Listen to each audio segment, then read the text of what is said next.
amendment na pinanukala nung nagdedebate. Pero ngayon, ang proseso na gusto ng ating ginagalangan chairman ng Committee on Finance, lahat padaanin na sa period of individual amendments, doon ipasok at dito niya pagpapasahan kung tatanggapin niya o hindi. Tama po ba? At kung may contention, ayaw niya, pagbobotohan sa plenaryo. Pero ang tanong ko, nagalang-galang na chairman, in the interest of transparency, is it written in any portal who proposed the changes to the HGAB in the committee report? I'll give you an example.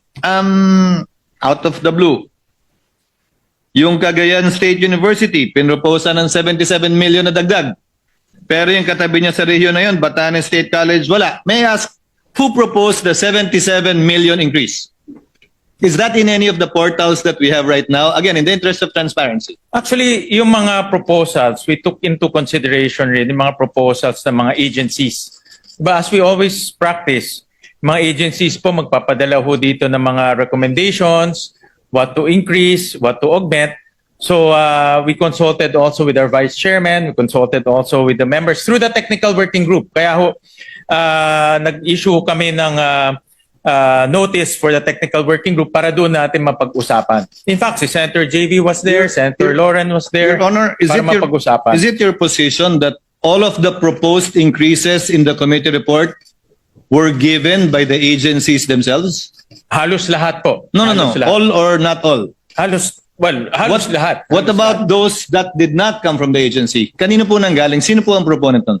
May mga proponent po na galing po sa mga senators. Sino nga po at sino po ang nagpas? Sino yung proponent at sino yung nagpasya? Dahil yun po ang gagawin natin ngayon sa plenaryo, hindi po ba? Ipopropose sa floor, pagpapasyahan po ninyo. Kung hindi agree, pwedeng pagbotohan. So pwede po bang malaman, nakalagay po ba sa mas kinasaang transparency portal na ginawa natin, isa sa mga unang resolusyong pinasa natin, kaugnay sa budget, kung sino nag-propose individually nitong mga ito? Halimbawa po, I'll just pick at random, Your Honor. Yung 1 million increase ng Bureau of Treasury, agency? Proposal? Yan po ay galing po sa unprogrammed funds at inilipat ho natin sa program. Proposal po ba yan ng agency? Proposal ho ng technical working group nung pinag-usapan ho. Ano pong pangalan at address ni TWG? I mean, again, we want transparency, Your Honor, right? So we have to put it on the record. Yeah. Well, the whole changes involved in the committee report is about, according to you, 326 billion. So isn't it just proper and right that we know who the proponents are of these proposals? marami ho kasing mga proposals pinapadala ho sa amin in writing. In iba ho ay tinatry ho natin ma-accommodate by finding sources. So lahat naman ho yan in writing pinapadala ho Mr. Chairman, ulitin ko po ulit. Mr. President, I'm sorry. Wala naman pong problema eh.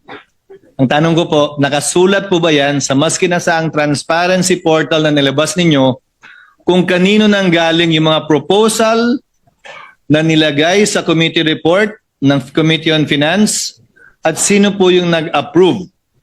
Hindi po pwedeng, alam mo yun, komite, Nakuha po. Opo. So again, at random, I presume the